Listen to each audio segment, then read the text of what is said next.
Hello friends. आज मैं आई हूँ एक नया वीडियो लेके। आज हम बात करने वाले हैं एंड्रॉयड ऐप सिक्योरिटी के बारे में। एंड्रॉयड ऐप सिक्योरिटी के लिए हमें क्या करना चाहिए। अभी तो लेटेस्ट ऐसा है ना कि बहुत सारे फ्रॉड बढ़ते जा रहे हैं। तो अगर हम डेटाबेस की साइड से भी कोई यूआरएल साइन करें और उसके ऊपर से हमको डेटा चाहिए, तो बहुत सारे ऐसे एसक्यूएल इंजेक्शन और बहुत सारे different different kind of fraud available है। तो उससे वो सब मिल जाता है और हमारी ऐप की भी पूरी की पूरी डेटा चोरी हो जाती है। ये सब इन केसों में ज़रूरी होता है कि जब भी हम पेमेंट गेटवे इंटीग्रेट करते हैं, हमारा ट्रांजेक्शन परफॉर्म होता है, इन दैट केस हमारी डेटा की सेंसिटिविटी है ना वो काफ़ी सारी बढ़ जाती है। इन दैट केस हमको ऐप ऐसी सिक्योर बनानी चाहिए ना, किसी भी तरह से कोई भी अटैक हुए या ऐप को डीकम्पाइल किया जाए फिर भी हमारा डेटा में कुछ मिलना नहीं चाहिए और पूरा का पूरा जो क्लास होता है ना वो इनक्रिप्टेड फॉर्म में मिलना चाहिए। तो उसके लिए अभी एंड्रॉयड वालों ने एंड्रॉयड सिक्योरिटी के लिए बहुत सारे ऐसे ऑप्शंस प्रोवाइड किए गए हुए हैं। उससे हम एंड्रॉयड ऐप की सिक्योरिटी काफ़ी सारी बढ़ा सकते हैं।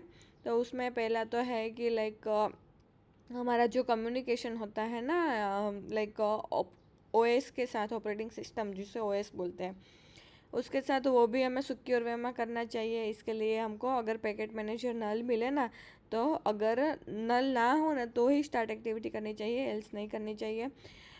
ये एक ऑब्जेक्ट के बारे में बात हुई, इम्प्लिसिट इंटेंट और नॉन एक्सपोर्टेड कंटेंट प्रोवाइडर, उसके बारे में।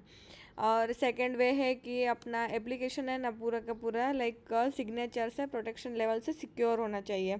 अगर हम ये सिक्योर करते हैं ना तो उससे भी हमारी ऐप है ना पूरी की पूरी सिक्योर हो जाती है। उस ऐप का जो ज़रा सारा कंट्रोल है ना वो सब हमारे हाथ में हो जाता है। और सेकंड है कि कंटेंट प्रोवाइडर में क्या करते हैं, हम डेटा स्टोर करते हैं। तो डेटा स्टोर करते हैं ना वो भी सब रीडेबल होता है। जब भी हम सेट प्रेफरेंस यूज़ करते हैं, in that case that scenario is possible. तो उसके लिए हमें क्या करना चाहिए, इसको एक्सपोर्टेड होता है ना उसको फॉल्स कर देना चाहिए। उससे हमारी ऐप क्या होगी कि उसका जो कंटेंट प्रोवाइडर होगा ना वो एक्सपोर्ट नहीं हो पाएगा। उससे भी हमारा जो लोकल डेटाबेस है वो रीडेबल नहीं होगा। और एसएसएल ट्रैफिक भी ऐड करना चाहिए जब भी हम वेब सर्वर से कम्युनिकेट करते हैं। In the case of APIs, HTTP request लगाते हैं, उसमें भी हम अगर एसएसएल ट्रैफिक यूज़ करें ना तो भी हमारी सिक्योरिटी बढ़ जाती है। एंड उसके लिए हमको network security configuration network level पे ऐड करनी होती है। उसमें हमारा डोमेन नेम डालना होता है। वो सिर्फ एक ही डोमेन के साथ बात कर सकता है, उसके अलावा किसी के साथ बात नहीं करेगा। तो इससे भी हमारी सिक्योरिटी काफ़ी बढ़ जाएगी।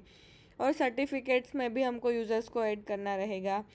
और वेब व्यू हम जो यूज़ करते हैं ना कि हमारी एप्लीकेशन में दूसरी वेब व्यू आए, तो उसमें भी ऐसा होता है कि ऐसे फ्रॉड बनाए हुए होते हैं और ऐसा कुछ फंक्शन लिखा हुआ होता है जिससे हमारी ऐप का डेटा रीड हो सके।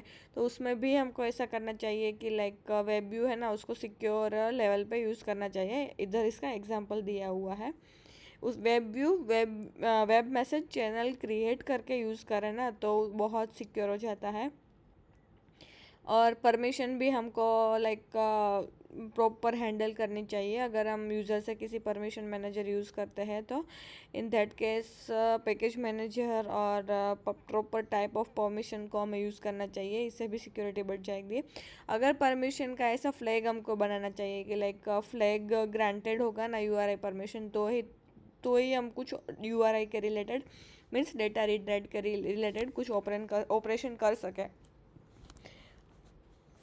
और डेटा हम जो स्टोर प्रेफरेंस में स्टोर करवाते हैं और कहीं पे भी फाइल रीड राइट करते हो, सभी इंक्रिप्टेड फॉर्मेट में हमको लिखना चाहिए। अगर हम इंक्रिप्टेड फाइल डॉट बिल्डर का यूज़ करेंगे ना तो उससे क्या होगा कि मास्टर की जनरेट होगी और हमारा डेटा है वो इंक्रिप्टेड फॉर्म में स्टोर हो जाएगा। ये भी एक बहुत अच्छा तरीका है हमारी ऐप को सिक्योर करने का और हमारा डेटा रीड राइट करने का। अगर हम जब मैसेज इंटेंट और ऐसा कुछ यूज़ करते हैं ना, वैलिडिटी ऑफ डेटा, उसमें भी हम सभी ऑपरेशन है वो SHA-512 के साथ ही करेंगे, तो भी हमारा ऐप है, हमारा डेटा है वो सिक्योर हो जाएगा। और जब भी हम सेड प्रेफरेंस लिखते हैं, said preference store local data को स्टोर करने के लिए हम यूज़ करते हैं कि कुछ कुछ ऐसी चीज़ें हैं, यूज़र का ऑब्जेक्ट है और वो हमको प्रेफरेंस में सेव करना चाहिए, तो उसका भी मोड हमको प्राइवेट रखना होगा। तो इससे भी ऐप की सिक्योरिटी कहीं सारी बढ़ जाती है। तो फ्रेंड्स, आज के लिए इतना ही, यही है मेन सिक्योरिटी के लिए। अगर हम ये सारी कॉन्फ़िगरेशन और ये सारे टूल्स को फॉलो करेंगे तो हमारी ऐप की सिक्योरिटी काफ़ी बढ़ जाएगी। Thank you.